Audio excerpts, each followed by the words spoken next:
Oh my gosh. Oh You gosh. guys, I did an outward bound semester course when I was in my 20s, and sailing was part of that. And when you picture sailing, you picture like a sailboat. No, we were in people's vacation pictures. It was a 1900s wooden longboat that had oars that we like shipped and slept on the boat on the oars, these big canvas sails. I mean, literally, we saw people go by in what we would think of as a sailboat with their cameras out, like taking pictures of the people who are clearly reenacting something Wow. in these boats. Yeah, it was crazy. I spent 2 weeks on these boats. That's where the picture of me in the VW bus with the nun and the Yeah. lab came from. Wait, what? A nun in a And what did lab? this teach you about B2B sales? Ooh, so many things. I mean, I could totally spin a lesson out of it. Don't get me wrong. There is a picture, Bill, of that my girlfriend from. So this is from 2002, 2003, Mhm. something like that. I can't remember what year it was exactly. I'm in a VW bus, and it is me in the front seat with a nun driving, and there's a lab in the car with us. There was previously a llama in the back of the VW bus, but we had just dropped the llama off to get its shots. And Wow. so, yeah, the picture is great. There's a nunnery on an island in the San Juan Islands off of Washington, and that was where we were sailing. And so one of our service projects was we stopped at this nunnery and helped give shots to their llamas. I mean, I don't know. It's right. It's real. It's a thing I did. Sounds like a fake story, but it's not fake news. That's It's real. incredible. You are a mystery wrapped in another mystery. What I'm learning from you now. Wow. Just wait till we start. Oh.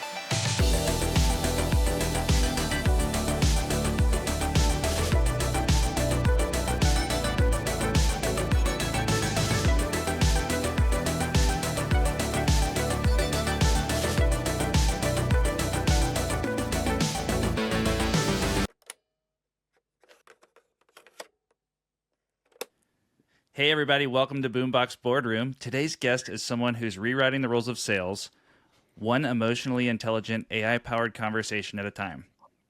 Ashley Beck Cuellar is the founder of SalesSpark, where she helps full-cycle sales teams ditch outdated scripts, embrace strategic storytelling, and sell like actual humans.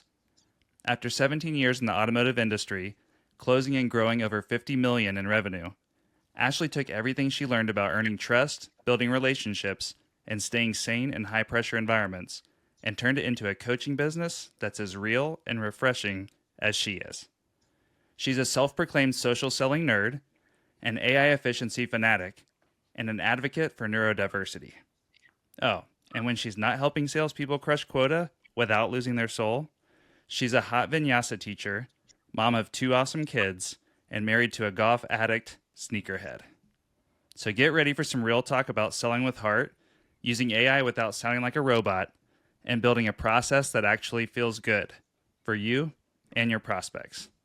Ashley, welcome to the show. Welcome, Ashley. Welcome to the Boombox Boardroom. Oh, I just did sparkle fingers like a cheerleader. Jazz hands. Hey, sparkle fingers fit the Boombox Boardroom. Yes. Thanks for having me. Yeah, thanks for being here. So I guess to get started, like, how did you end up starting your own coaching business, sales coaching business? Well, as you mentioned, for 17 years, I worked with car dealerships and did automotive direct mail marketing, which then ended up becoming more agency style. And we were doing geo-targeting and email marketing and social media marketing and all the things. But it started with direct mail marketing. And selling to car dealers is like selling to sharks. It's like sharking with the sharkiest of the sharks. And they want to negotiate about everything all the time, and everything is always on fire. And so it was trial, I learned a lot in that 17 years in selling to those people. And I learned a lot about building relationships and about how important building relationships is.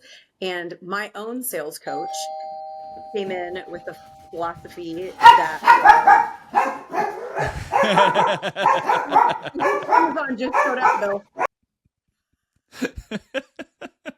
I love it. Let's roll it. For everyone just listening, Bill just turned off his camera. That was perfect. Oh my gosh. We were just talking about the Amazon person coming. Oh my gosh, awesome. That's so funny. So like, what kind of dogs does he have? So they are like Dotson Jack Russell mixes, maybe? Oh, Yeah, love they're it. these tiny little things, and they're hilarious. And one of them's name is Beans, and Beans, they're all like adopted, like rescue dogs. Oh, I Uh, love it. and Beans is Beans is like a child's storybook character. Oh Like, my God. yeah, I love they're cool little dogs, and they stay in his office all day long and like sleep in the background. I love that. I know he knew if the Amazon person showed up, the dog was going to go. My dog would do the same. He my dog is blind and deaf. He's 14, blind, not blind, but he's deaf, and he's starting to lose his sight. And so now he Yeah. just barks at everything, like everything that crosses his path. And I'm like, stop barking at everything. Hi, how's that? So we had a hailstorm here, I don't know, 2 weeks ago. Yeah. And this is probably the 10th roofer that I've had stop by wanting to give me a free Wow. quote. Yes. Of course. The hailstorm was nothing. I mean, little Yeah. pea-sized hail. Yeah. Okay, I lived through much worse hailstorms in Texas, and I have no damage. There's no damage. Go away. Yes, but they're Hey. Stop taking bothering. advantage of the Just opportunity. the hustle, the sales hustle. No, I can't be mad. When a guy came not long ago that wanted to talk about security cameras and stuff like that, and I was like, friend, I respect this so much, but the answer is no. I'm good. It's like I'm trying to tell you, just walk away. Literally going to save you time so you can get more sales today. Do I need to put a sign outside my house when we're doing these podcasts so I'm not interrupted? Recording. I don't think that'll stop anybody though. Do not knock. You No. guys, when Lennon was a baby, I put a sign on the door that said, "Do not ring the doorbell. If you know me, text me, because if you wake up the baby, we will not be friends." So we did that, and the mail person rang the doorbell anyway, and like had to like physically like look past the note to ring the doorbell, and she did it anyways. And we're just like, "Who What? are you?" Why? Don't So do that. rude. So rude. Really. All right, Um, so Where were we at? I don't remember. so what yeah, it we was. were I talking was about doing just direct like mail. the inspiration to start Sales Spark and how you kind of ended up there. Yeah. Well, so the guys that I worked for, the founders of the advertising agency, used the cash from the agency to start a software company. And so during that time, that was about 10 years worth of time, all of the shiny objects were going to the software company, and all of the fun things and all of the good things and all of the new things. And so in the meantime, I had this inner tube that was slowly deflating, and I'm just like slapping Band-Aids on it one at a time, trying to keep things going. And we always said, at some point we'll know when the wheels come off. And I was like, hey, the wheels have come off, boys. What are we doing? And the owner and I got together for lunch, and he was like, we want to rebuild your side of the business. And I was like, oh, I don't think I want to do that. And he was like, okay, well then give me 6 months. Let me figure out what's going on. And I knew that my heart just wasn't in it anymore. I didn't believe in the product really anymore. And I didn't believe in the way they wanted me to go about selling the product. And so I just decided it wasn't for me anymore. And I knew I had learned so much from my own sales coach and from the selling that I had done. And I also see this just wretched thing in sales that should not be that way, and that there's just a better way. There's a different way to approach sales without blowing through 150 calls a day and burning out your TAM in 2 weeks, and then it's all over. Yeah. I mean, Yeah. this is a better way. So I'm here to be that better way, I hope. Yeah. No, I love that. So what's that better way look like? I mean, we've talked about hustle already. Thanks, I know, Roofer. right? I know. But Well, it's so funny because it's just a more relational look at sales and a more human-centered way to talk to people about selling. No one wants to buy from someone who is putting pressure on them, and we don't want to buy from someone who's putting pressure on us. So why are we treating our buyers a way that we would not want to be treated? It just does not make sense in the whole human world of things. So people ask me all the time, like, so do you not believe in cold outreach? I absolutely believe in cold outreach. I do it all the time. I just do it in a very different way than 150 phone calls a day. And literally that number, I throw that out there, just it's an arbitrary number, but some people that you burn through so many leads that could be good leads if you're just blowing through them. And Yeah. the way the software industry especially is set up, it's like, okay, let's hire 20 BDRs and we'll have all 20 of the BDRs make 150 calls a day. And then you've gone completely through your ICP in no time at all. And yeah, okay, cycle back through them. I get it. But you're burning them out. You're burning your reps out. No one's having any fun. So what's the point? And it's just not personal. There's such a better way to do things. I would rather spend an hour finding 10 leads that look like my ICP and who I think I can connect with than dialing for an hour and seeing how many voicemails I can leave. Yeah. So are you doing like research on them? Are you looking to find something relatable to connect with them on, or some like that? Okay. So I'll give a specific example. So recently, I feel like people don't necessarily, like, we all understand what the word fractional means, but there are a lot of people that live outside this bubble who don't even know what that means. They don't even know what a fractional sales leader is. Yeah. And most of those people are not necessarily the people I'm reaching out to. However, I did a campaign for myself the end of last week where I went through people who had postings for head of sales jobs that were available. And I messaged the hiring person, or if I couldn't find the hiring person, I messaged the CEO and I sent a video DM that said, "Hey, my name's Ashley. I see that you're hiring for head of sales and that's been posted there for a minute. I'm sure that you're struggling. I know that it's hard to hire people. I'm a fractional sales leader. I'd be happy to come in and help you finish your systems up, fix things that you need, and then help you find that right person maybe." Yeah. That's pretty specific. I got 7 people to watch them, and I have 1 meeting out of it so far. 1 out of 10 ain't bad. Good. Took 60 minutes to do the video. The harder part of that, like, the video is great, that strategy is great. The harder part of it is finding people who are active on LinkedIn, right? Yes. Who are active enough that they're checking their messages often, that they're seeing those notifications and coming into those. But Sales Navigator obviously gives us an unlock for that, which is what I use. But then, like, one of the things that Darren McKee always teaches is if their green bubble is on, go for it.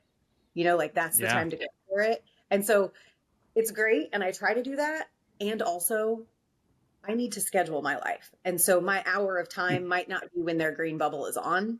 Yeah. And so I'm going to go ahead and send that message anyway.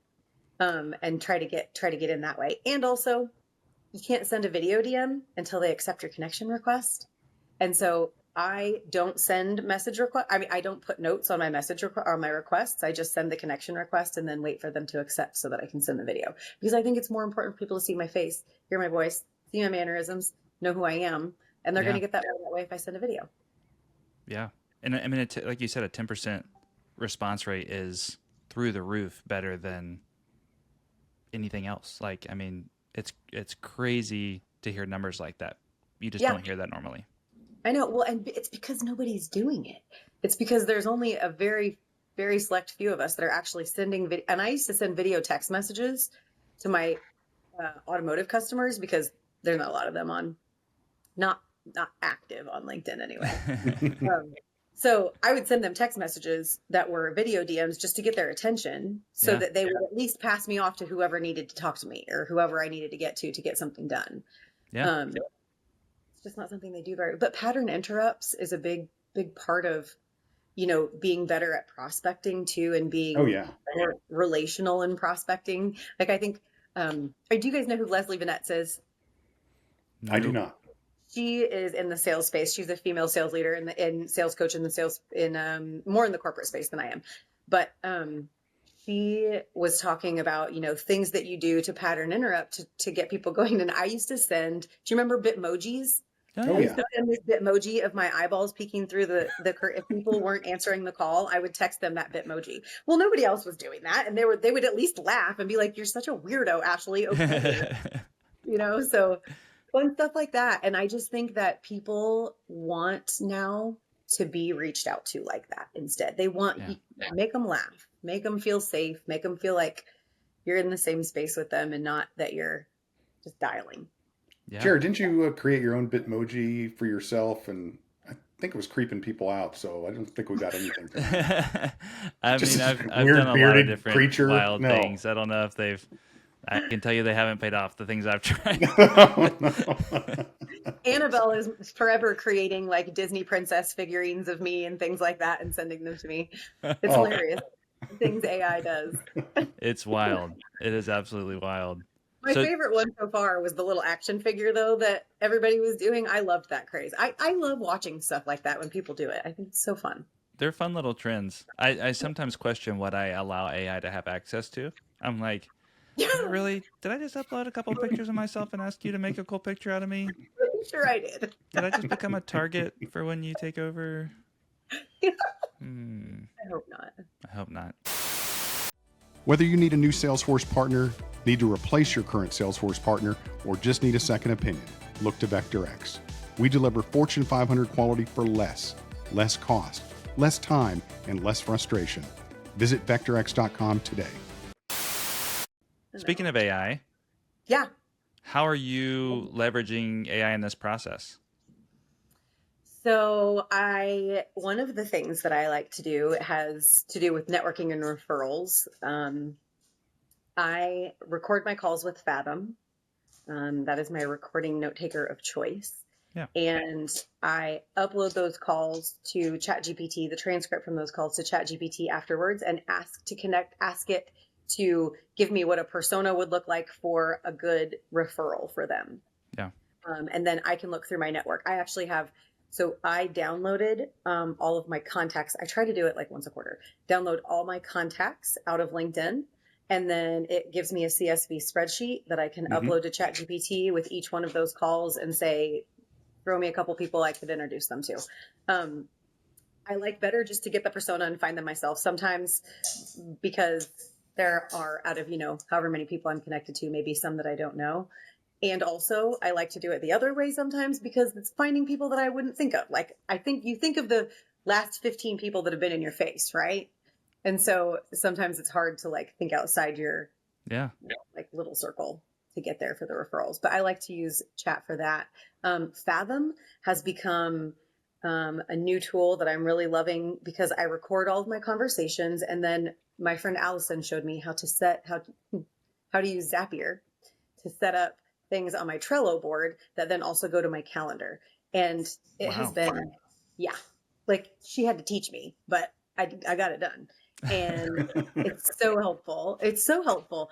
And I just think that for the type of conversations that I like to have with people, I ask lots of questions and I like to learn lots of personal things about people. It's so nice to be able to keep that eye contact instead of doing this. Yes. True. While Absolutely. I'm on the phone. Yeah. And I can't tell you the number of times pre-AI like note taking that I said, I promise you I'm paying attention. I'm just taking some notes while we're talking. I know. And even though you know that your brain can be doing both things at one time, you're not going to hear all the things they're saying if you're writing the whole time. Yeah. And honestly, for my networking, one of my networking groups that I'm in, it was a big unlock, because we go through this whole thing every meeting where we do our 30 seconds and like who we are, who we want to meet.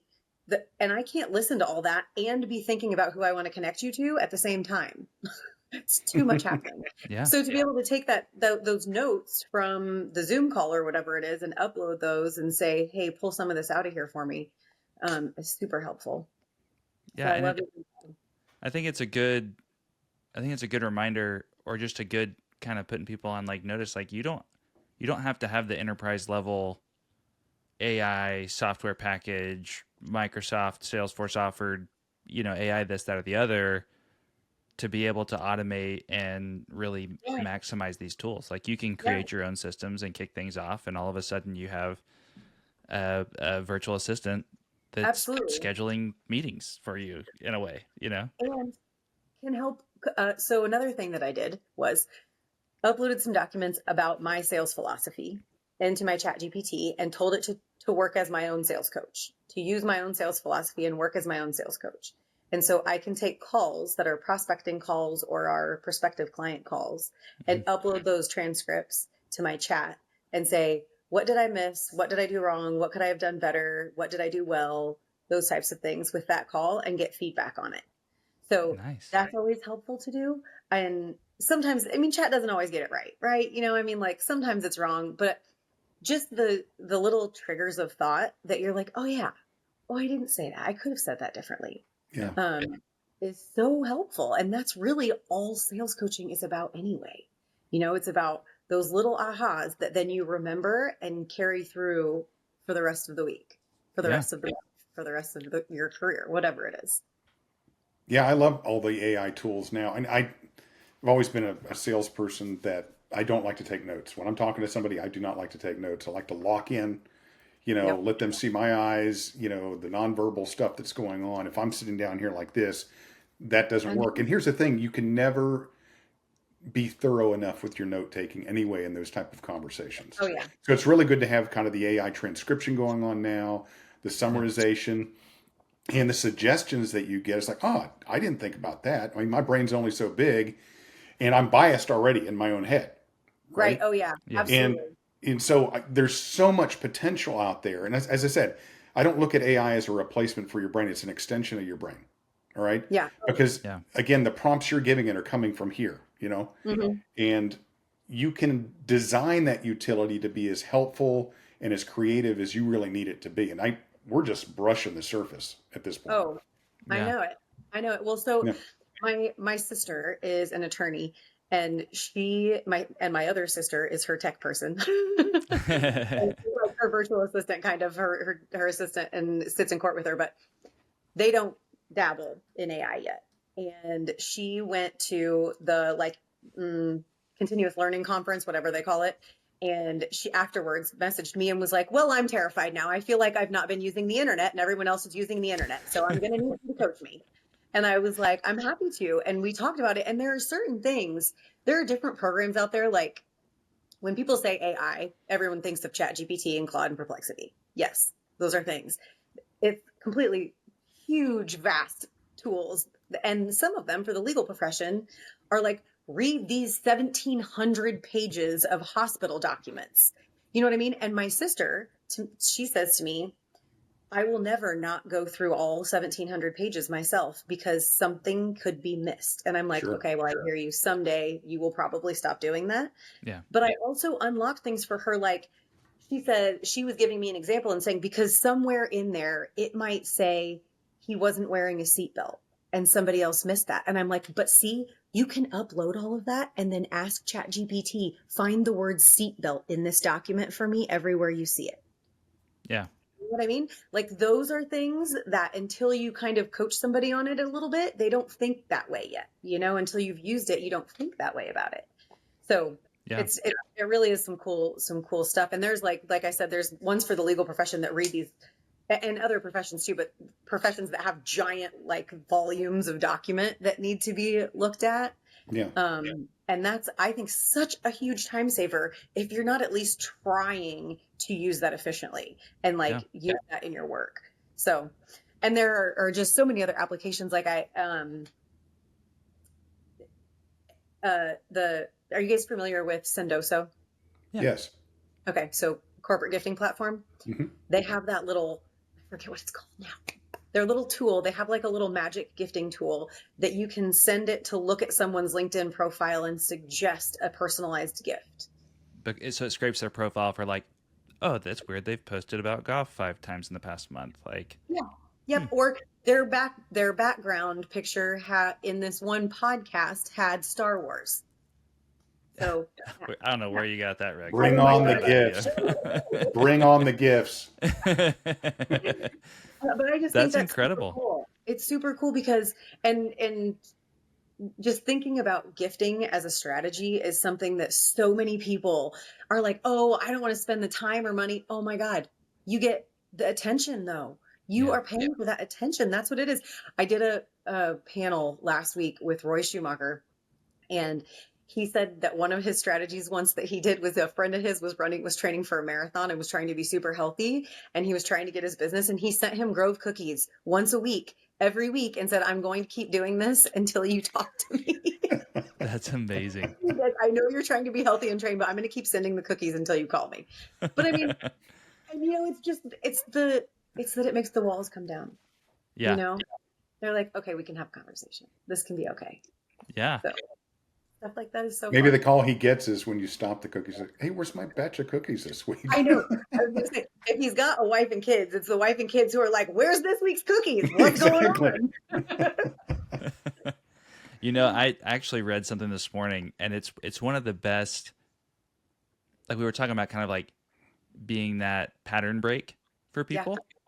So there's a guy named Andy Pearson. He's the head of, I think, the head of marketing, head of creative for Liquid Death, and They're so good. yeah, just the off the wall marketing that's just like kind of makes you cringe, and then you kind of like I still want to buy your drink and drink it. But there was a guy who reached out to him and said, "Hey, I want you." He knew he was a runner. He had done the research, found out, hey, like Andy likes to run, and he runs a lot. So I'm gonna challenge Andy to an ultra marathon race. And he said, and if I win, you have to hire me. And and then Andy's like, well, and what if I win? Like, and he's like, I hadn't thought that far. Like, and so they ended up, Andy was like, okay, if you win, I'll do a full portfolio review and we'll, work that together. If I win, you got to buy beers. Like, so, and they literally both like watched each other train for months on end on Strava as they like trained for this ultra Utah 115-mile ultra marathon. And, and then Andy's posting about this guy who's hustling to his platform. He's got over 100,000 followers. Now this guy has a name. Yep. All because he said, I'm willing to challenge you to a 115-mile race for you to give me a job. And he goes, please, no one challenge me to a race again. I'm exhausted. Like, but it was a one-time gig, folks. Yeah, but what an incredible way to, like, he made it personal. Yeah. He made it unique. He put something on the line. He's like, I'm going to put my legs and life on the line. I want to run 115 miles against you. Like, but just incredible. Yeah. And it's so authentic. It's so who that person is, because nobody who can't also participate in that is going to suggest something like that. Yeah, exactly. And so it's like, it just shows so much about the person and their character and what they're into. And it's a personal connection. And what a great story that they're both going to have to tell forever and ever that nobody else has. Yeah. I mean, that's marketing right there. It's incredible. It's incredible. Unique But that's what it takes. That's what it takes these days to break through and have a meaningful relationship. Like, that's why there are gifting platforms now that aren't just internal, that aren't just reward-based platforms, because you have to shake it up. And, we're kind of past the days of like showing up with a Costco pie.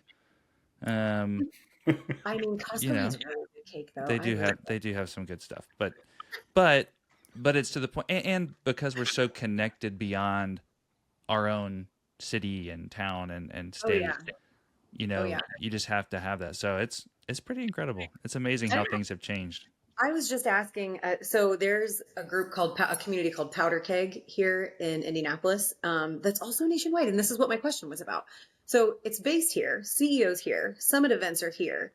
I don't understand how members that don't live in Indy get benefit from it. And so that was my question. I'm trying to help the CEO raise some sponsorships for his executive summits. And that was one of my questions, because my network is not as local. You know what I mean? I spent my entire career dealing with car dealers who were never in Indiana. And so I never worried about building my network here that much. And so I have a great network. They just don't all happen to be here. And so for me to help, but also with, companies need to be marketing to people other than people in Indiana as well. So if you're wanting sponsorships, it has to be a wider audience, which he does have a great audience. I mean, he sells short the fact that he has a 10,000 person email list with a 40% open rate. Wow. And and people, he said that the hottest links are the sponsored partner links. Like these are the people we recommend links essentially. And so I don't know. That's another thing to me though, that I would pay $5,000 to sponsor a teach at an event like that all day over banging out cold calls all Yeah. day. Sure. I mean, that's getting my name on a 10,000 person email list that gets open. That's getting my face in front of a bunch of people and getting to talk about my product. That's networking in a room. I don't know. It's no brainer for me. To think about things that way instead of like, let's hire 10 people and have them make 500 cold calls. That's Yeah, dumb. you're getting one-on-one connection with those type of things. It's, time is money. Yeah. I'd rather do the same thing. By the way, speaking of sponsorships, are you a fan of the Indianapolis Fever? I am personally connected to the Indianapolis Fever. Oh, Stephanie White, who's the coach, is one of my sister's best friends. okay. And my sister was a college basketball player. Yeah. And so they went to the game. Hmm. My sister went to the game just yesterday, but Steph is great. That's my personal connection is that I've known her since she was young, like high school. And it's super cool. That's It is. funny. My sister when they went to the game this weekend, she sent a picture to the family of this packed full Gainbridge Fieldhouse. And she was like, I am overcome with emotion right now because I am so proud of women's basketball and Hmm. of women's sports and of this place, this venue being completely full right now. And of Yeah. course, Wow, Caitlin that's showed awesome. up and like Of shoved a course, couple Caitlin people Clark's around. there. I mean, but Jared, did you see any of the game at all? No, I have So two kids under go three and under. pull up the jersey. Go pull up the jerseys. Who's sponsoring at the bottom of that jersey? Salesforce. Really? Yeah, Because absolutely. Dang. we have headquarters here. Yeah. Well, yeah. I mean, it's impressive. I'm so thankful. Yeah. Yeah. I'm so thankful. Yeah. Oh, I mean, that's great. there's Caitlin Clark is like all over the city. I mean, everybody Oh, wants to sure. get a piece of Caitlin. And Steph still lives in Nashville. She's like, I think she's staying somewhere here in Indy now, but it is so cool to see. Like Salesforce is a great partner to a lot of people in the city. They do a really Oh, good job of being corporate with good culture. I mean, they try so hard to put that foot forward very often. And I see them show up in the right places, like girls basketball. You know what I mean? Like, I think that they're always trying to do the right thing with that kind of stuff. No, We I have was impressed. I thought it was great. Yeah. yeah. I think they have sponsorship too we have a professional girls volleyball team. Oh, nice. And I think I saw Salesforce signs when I went to that game too. Oh, cool. Wow. Yeah. Way to go, Salesforce. Yay, Salesforce. Come on. Making the sales process better and people's lives. Oh my gosh, you guys Salesforce. go. Salesforce was brand spanking new when I started at the company that I started at in 2007, and it was replacing Act. Hmm. And so I knew nothing else. I knew no different. Salesforce was the only thing I had ever known. And man, were people, they were like, and I was like, woo, seems pretty simple to me. I don't know, call, save, log, whatever. But I watched it become this beast that made no sense for my side of the company anymore. And yet we were trying to run it like we're running two companies out of the same box that are not the same. And so like I had 8,000 extra buttons that meant nothing to me. And this person had to connect, it just was so crazy. Like what a hot mess. And there was a company called Sales View. Do they still exist? I believe so. Yeah. That like, maybe. Well, it depends on how you spell it, but go ahead. yeah, I know. It was VUE, but it was it was like a layover that then helped us schedule things a certain way, and that was all great until it wasn't, until it got too muddled. It's like, to Jared's point of like, maybe you can do that with Salesforce, but maybe you shouldn't. Like this beast of its own, where it got added onto until I was like, can I just use my Excel spreadsheet again, please? Yeah. And that's what I eventually did. I eventually went back to an Excel spreadsheet and said, I'm not even going to deal with that anymore. But I mean, at that point, they didn't really care much about what was going on at the advertising side of the company. And I'm sure that they used it differently at the software side. But what a way to screw something up, right? We were paying so much for this product. Yeah. Yeah, And we see it a lot, and just like with anything, you've got to have some discipline and some rigor around it. But if you can't create a business system that people really truly love to use, okay, and it's simple for them, they're going Mhm. to look for alternatives. They're going to look for workarounds, just like you went back to spreadsheets. That's Yeah. ridiculous. And by the way, as bad as you think the Act people were, Goldmine was much worse. You want to talk about a cult around an early CRM. Oh man, those Oh early days of no. Salesforce were crazy. Trying to go break into Goldmine customers. I Yeah, know. Bill Well, Bill existed before Salesforce. I did. Yes, I hatched, and then Salesforce happened. I know. Well, but I mean, you're right. It's about the simplicity, right? It's about if I'm a sales rep in a seat and Hmm. I just want to be able to log my information properly and have it make sense. I just need it to be that simple.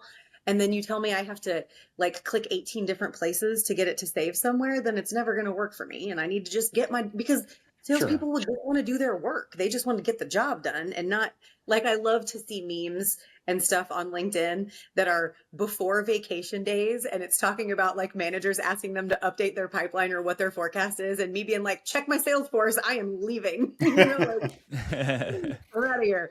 But if it was that easy to keep stuff updated, then they totally would do it. Reps would do that. They'd be all over it. Yeah, and I Jared's think got. that's Oh, go ahead, Jared. well, I just think that's part of the problem at the end of the day. Like when I hear people complain about Salesforce, it's usually because it's just not configured properly. Yeah.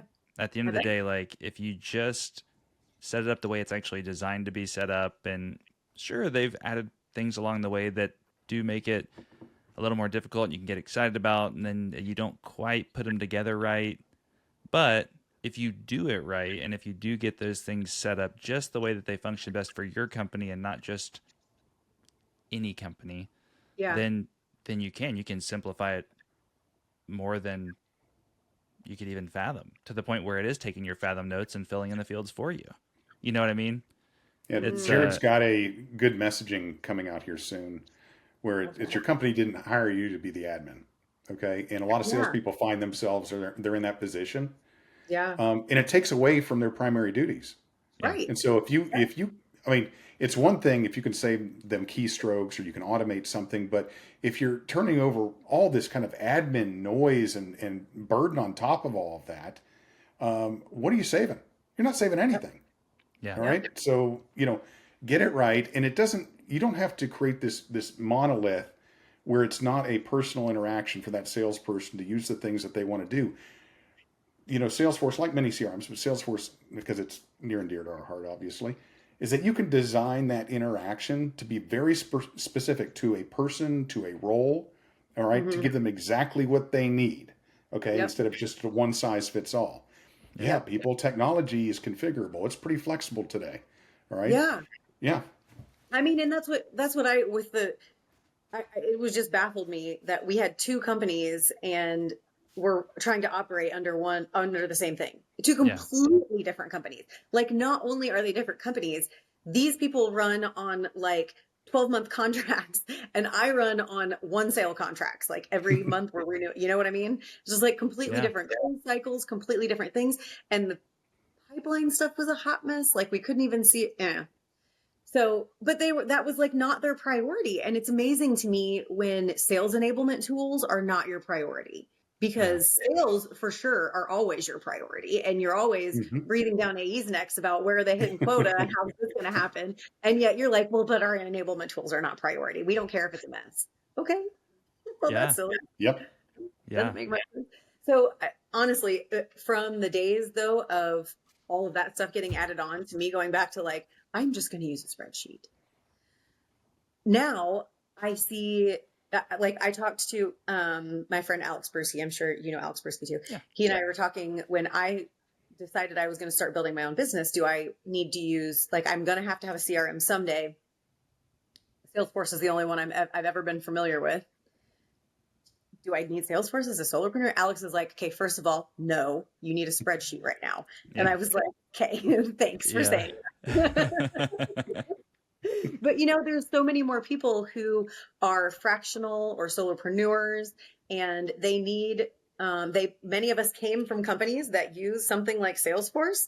So, like they could make it simple, even more simple for the solopreneurs, then they would really be in some money. Because I mean, Alex didn't even say Yeah. it was like it costs a ton or anything. He was just like, it's complex and it has a lot of capabilities. And sometimes people get in the weeds over that. And so it ends Yeah. up high. That's so true. That's Yeah. so true. No, it's a powerful tool. It's not really easy to set up. But once it's set up right, it can be like earth shattering in terms And of so what it can who do for are your the people, business. Jared? Tell me who the people are who are like, no, it's cool. I'm just going to wing it and set this up myself. I know it's like a really important thing for my business and I just paid a ton of money for it, but I'm just going to wing this and set it up myself. Who are those people? I don't operate that way. You know Yeah. what I mean? Like in life and in business, I want to know my husband and I are going to open this indoor golf facility. I went directly to the dude that I want to talk to. And I was like, you have the facility that I want to model this after. I want to talk to you. He's like, $100 for half an hour. And I was like, sold. And he was like, oh, that usually deters people. And I was like, Yeah. I want to talk to you. You have exactly all the information I need. And Yeah. so who are those people who are like, no, I'm just going to wing this. It's fine. Yeah. So many I people, mean, right? I mean, why? Tons. I think there's 1,000 different answers to that. I mean, what you tend to see smaller businesses that you've got CEOs that have created their business, right? And so I Yeah. could certainly handle a CRM or something. We just need to put our information somewhere. All right. Yeah. When they're not seeing what could be in that, you could save tons of time. All right. You can automate certain behaviors Yeah. to reduce that burden on your staff, your Yeah. already thin staff, right, and make them more productive. And so it's having that guidance. Yeah, I Yeah. mean, I could go into the woods right now. I'm pretty sure I could find my way out of it. All right. But if I had a guide, all right, guess what? Yeah. I'm going to get to see the Right? cool things in the forest.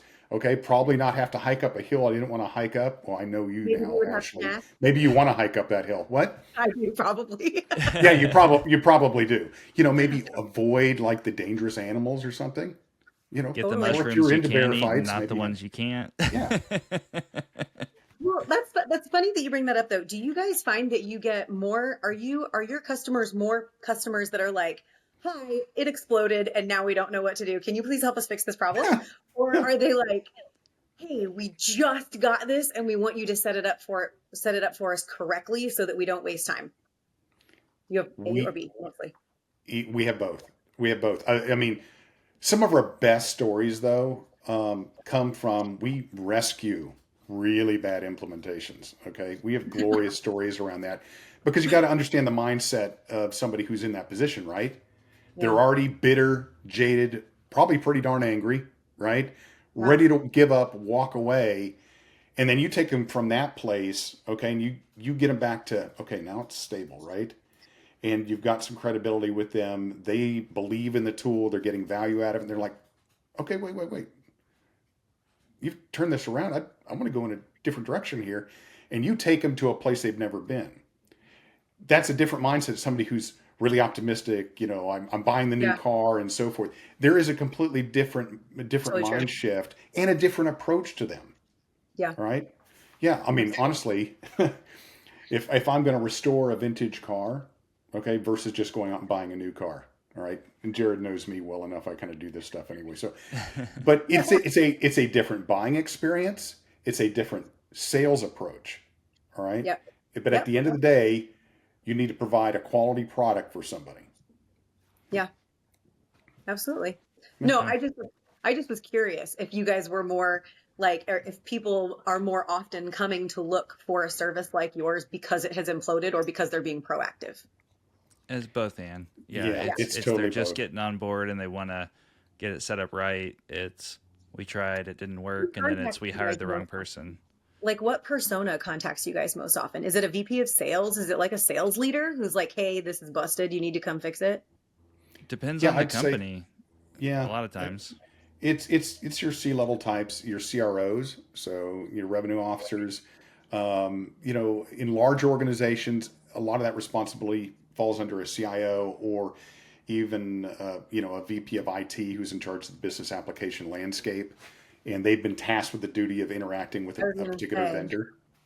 Yeah, I was gonna say Yeah, if that person, if it's under that person though, I just feel like from my own perspective, from a sales leader's perspective, there's always a sales leader underneath that somewhere. You know what I mean? Like Oh whoever's yeah. contacting you, there's someone connected to revenue somewhere who's like, hey, tell them we need to fix this. That's having exactly been right. in the Salesforce consulting game for a very long time now, it's never just one single buyer.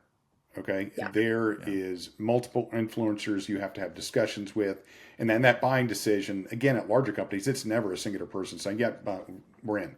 No, Yeah. because you've got to gain the confidence of all those people. Because ultimately, they're going to be using it. They're responsible for it. Their employees, okay, will either complain about it or champion it.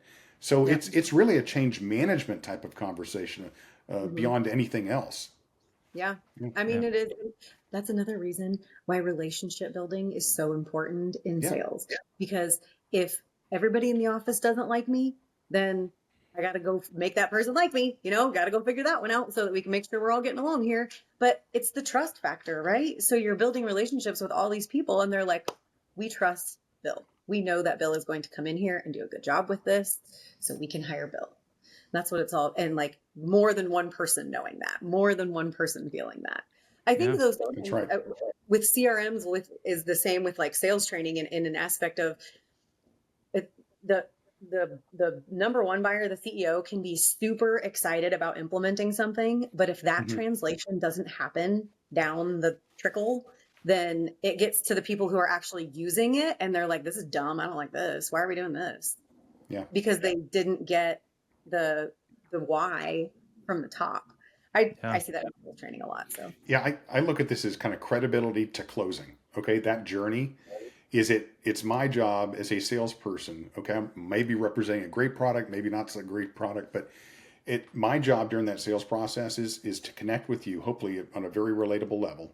Okay, that okay, you don't hate me, but we're building a relationship through this. But my job is to introduce credibility and grow that credibility all the way to closing, right? yep. And then at that point, I won't establish trust until I've actually delivered it to you, and it actually returns on the things that I said it would return on for you. Yep. Yeah. That's totally true. Yeah. That's totally true. I do always say that like if if you think you have a closing problem, you probably don't have a closing problem. You probably have a problem way earlier in the sales process that it's Bingo. making it so that when you get to close, you don't have Hmm. the trust and you haven't set the expectation and you don't know why they're buying. That's your problem, not the closing problem. Which is why I just think it's a funny thing when people are like, "Do you have trouble closing?" No, probably not because Well, Yeah. speaking of closing, Oh, I want to ask you one more question to kind of wrap things up. We're kind of getting close to the end of the hour here. I don't want to take any oh more of your wow. time than you so graciously gave us. But what is your favorite non-work related like AI hack, or like what's the like thing that you've done the most that you're just like this is my thing? oh, it's my playlist for my yoga class. That was my big unlock. That was the day that I was like, "Oh, ChatGPT, we're best friends." Because I'm particular about my music. Music is important to me. It sets the vibe, it sets the tone. It's like super important to my classes. And so I was taking forever putting it together. And I took 5 playlists, fed it to ChatGPT, and I was like, keep it moving like this, keep the same genres, same music. Now all I have to do is go to that thread and say new playlist, and it gives me a new playlist right then. Wow. And I don't always use every single song, Oh, but it usually gives me enough that then I can plug in what I need to and be done with a playlist pretty quickly. So it's so nice. Dang. Favorite. How much time do you think you save? Like, Oh, like easily an hour and a half. I was spending like yeah. 2 hours putting playlists together. It's probably, wow. I know, probably my fault. Actually, it could be even better. The last one I got, I'm hoping that there's an upgrade coming soon, but when it gives me the playlist, it would be really dope if it would just give it to me in Apple so that I could just pull it into my Apple Music and it would Ooh. already be a playlist. It's not there yet, but we're Ooh. getting close. I You may think be you able to can. get Zapier to do that. Yeah. No, but I think it does it. I think Spotify. I think you can pull the playlist out for Spotify. I just Nice. haven't done it for Apple yet. Oh, that's awesome. I know, right? Well, That's great. probably my fave. Yeah.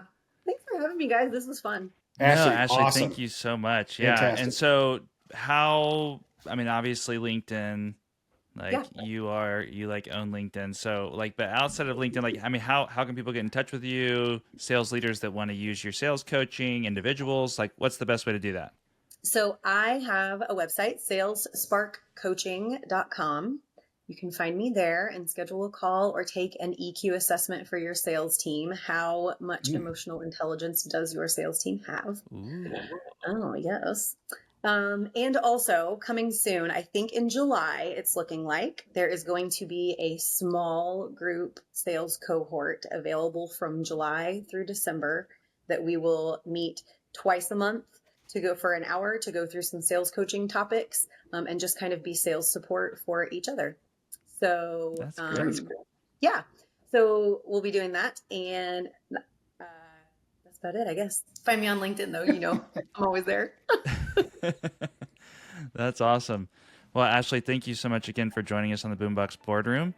And yeah, we're out. Yeah. See ya. Bye.